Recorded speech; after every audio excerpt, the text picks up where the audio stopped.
Today on CityCast DC. DC can be a tough city, and sometimes we all need to have a little cry. And it turns out DC is a great city for public crying. Kiara McGowan from the now viral TikTok account Crying in DC grabs the tissues to talk about how she's making space for DC's public criers.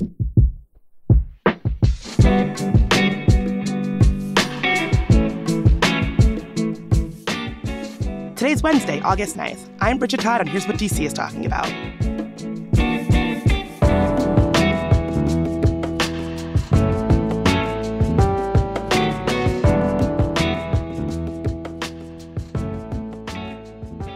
Okay, Kiara, your TikToks have really taken off. I saw your amazing profile with the amazing photos in the Washington Post. How have people been reacting? Like, what's been the reaction to these TikToks? People have been enjoying them. They've been enjoying them way more than what I thought. It's been a lot of like community building so far, which has been like really fun to see. I've been getting people emailing me like, hey, if you ever want like a friend or you want to do something in the area, like let me know. And like people have been like suggesting places for me to cry. So like it's been received really, really well. And because it's still in its infancy stages, like I'm trying to plan on like what to do next. But everything is just going so fast. So it's just like a whole bunch of stuff going on.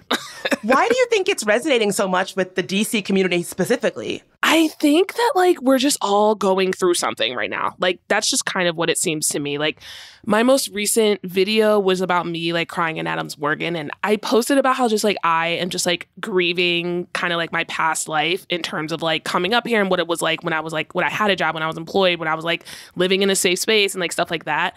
And I just like was grieving that while I was going to the bus stop on my way to the bar to work in the morning. And like everyone was just like responding to that about how like they feel the same way. A lot of it was coming from like COVID in terms of like what things used to be before the pandemic started. So I think, I don't know if this is too much of me to say, like maybe I'm like vocalizing it for a lot of people and a lot of people are resonating with that. Yeah, I mean, does part of you think that we didn't fully grieve the loss of what our lives might have looked like or been like, or, hopes that we had for our lives that are now completely different because of COVID? Absolutely. 100%. Like we did not grieve at all. We're just like, go back to work. We worked through it. We literally worked through it. What does crying in public do for you? I think that it's something that people think of as happening privately, or if it happens at all, why intentionally do it outside? Yeah, I get this question a lot, and there was really no intention behind it. I'm just outside all the time. You're an outside girly. Yeah, outside cat. I'm an outside girly, and I think just me in general, what I've always been is someone who just like goes outside to like spend time by myself, And I feel like the best way to process my feelings is outside. I would just be crying, and I never really thought of it as a thing until my friend and we were having conversations and like brainstorming, and he was like, this is a thing in New York. And I was like, oh, let me just like catalog it being silly. And then I guess it just like resonated, but it was never a thing for me to try to make. It was just something that I always did. Do you think there's something about DC that makes it a place where crying in public is seen a little bit differently? Probably. I think as someone who used to work on the Hill, everyone just like wants to have like this air of like, oh, I work on the Hill, like da-da-da-da. It's like, my life is perfect. Yeah, it's like, okay, you're a staff assistant and you've never seen the person you worked with. Like, no shade. You know what I mean? Like, no shade. But I think to me, DC has a personality, but it's trying to pretend like it has another personality, right? So like DC has like this amazing culture that it's always had. And I think people who are transplants like come in and try to make this culture something that it's not. So everyone is all like pomp and circumstances. They are like, oh, I work on the Hill, or they're all like, oh, I lobby on the Hill. No, I'm not going to cry because like I don't cry. Why would I cry? I have a perfect job, da-da-da. And people try to like put on these airs about like how amazing it is because they live in DC, when like the reality is it's just like a city like every other thing that has like its quirks and ebbs and flows. And it's like really difficult to also live in this city. And I feel like people try to act like it's not. Like studio apartments are $2,800 for like 383 square feet. Like, how are we affording this? Like, there are real issues in this city that we do need to cry about. But I think people try to like have such a facade of everything is perfect because they live in DC that they don't really want to show emotion.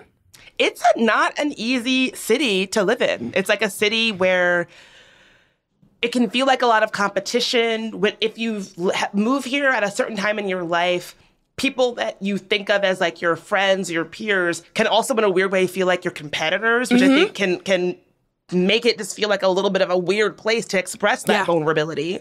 Absolutely. It's hard to live here as someone low income. Like, I am really struggling finding an apartment right now. Like, I'm not even gonna, it's like really hard. I was literally on the steps of DuPont Circle crying last night because I cannot find an apartment. So there's that. And I have met a lot of people who say that they feel really lonely in this city because of that competitiveness, which is, I think, once again, kind of goes back to my earlier statement where it's like, you know, we have all these transient people who are like pompous and like all this stuff who think that things are great. But like, it's almost as if a lot of people here are really afraid to show their true personalities and like really let it show.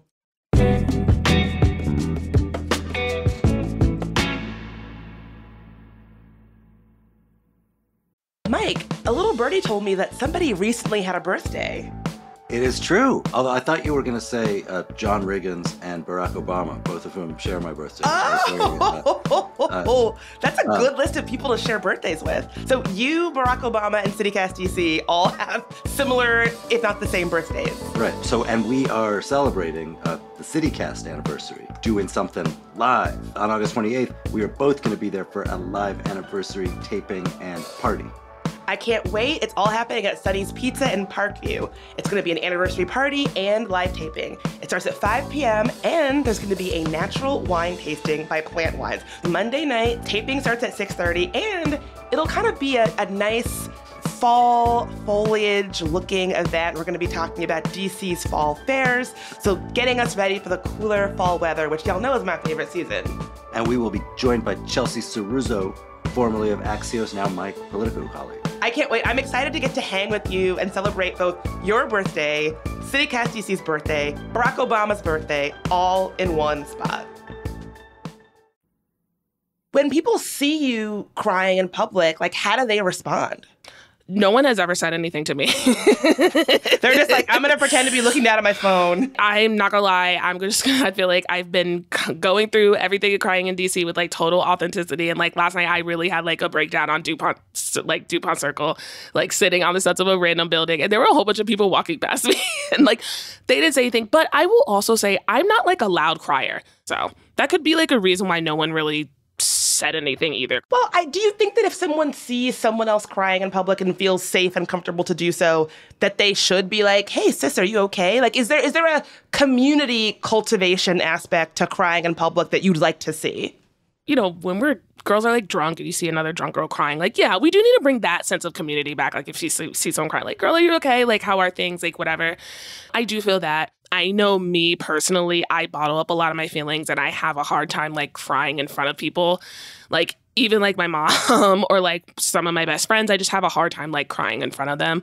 And I think I want to cultivate something like more with that and just like kind of like having that community cry. I would like that if that was more accepted too. Yeah, well, you'll be happy to know that I cried in public just yesterday. I was at DCA at the airport, and I was at one of those tiny little bars next to the gates.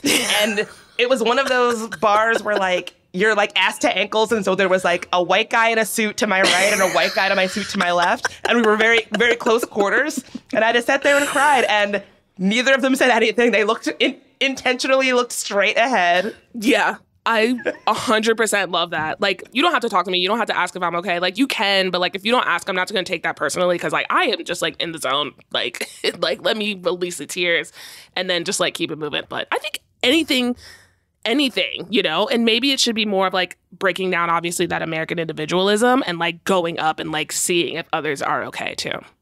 Well, $1 million question. What are the best places to cry in DC?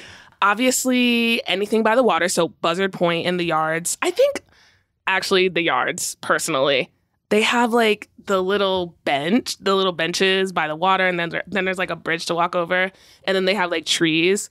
I would also say the library, too. I was just thinking about that. I just really love the library. So, like, MLK Library, they have that rooftop, and then Southwest Library has a patio, too. And then Southwest Library is just, like, really nice in general, So will you actually go somewhere because you're feeling like a good cry and you know, like, oh, this will facilitate a good cry. I'm going to go to this waterfront to, like, get the waterworks moving. Yeah, it literally is. Like, Like, I will literally do that. I do schedule them. Like, I'm always just like, okay, I need to like go somewhere and just like, ugh. Because sometimes I feel like crying in my room is a little depressing. But like, no shade to anyone who does it. We all cry in our rooms. But like I said, I'm an outside girly, so I don't know what it is, but I just like to be like kind of in a big open space and just like being able to just like kind of like cry and just like kind of like shed those emotions and like just get that release. What do you see as the future of crying in public in DC? Like, are you hoping to build this into something that does create that like kind of collaborative crying community? I do. I've been thinking about it. I feel like there's a whole bunch of stuff like that I can do with it, which I love, but I am going to try to like do like community cries. So we're going to see how that works. I've had people like email me and reach out to me like saying like if they wanted to connect or like giving me places, but I'm thinking about that. Like I'm thinking about like a map to like different spaces and stuff like that. So I have a lot of ideas and it's just like a lot. I just have to like figure out how to execute them. Like there's so much going on. Well, Kiara, thank you for encouraging all of DC to have a good cry and let it out. The TikTok is called Crying in DC. Thank you for being here. Yes, absolutely. Thank you for having me.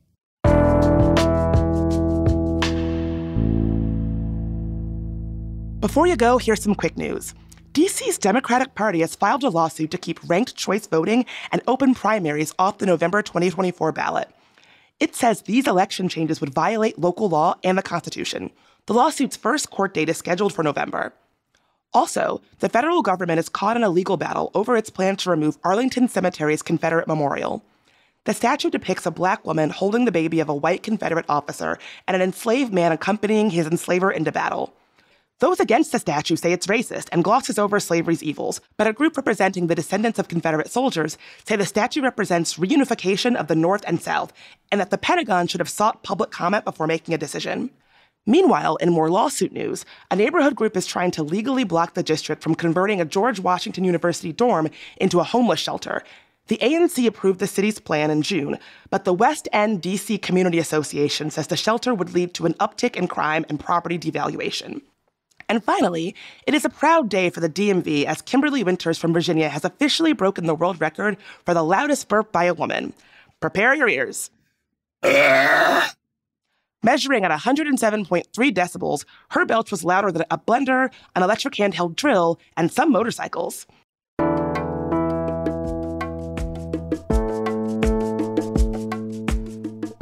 That's all for today here on CityCast DC. If you enjoyed the show, tell your friend who's a big crier, and subscribe to our morning newsletter. We'll be back tomorrow morning with even more news from around the city. Talk to you then.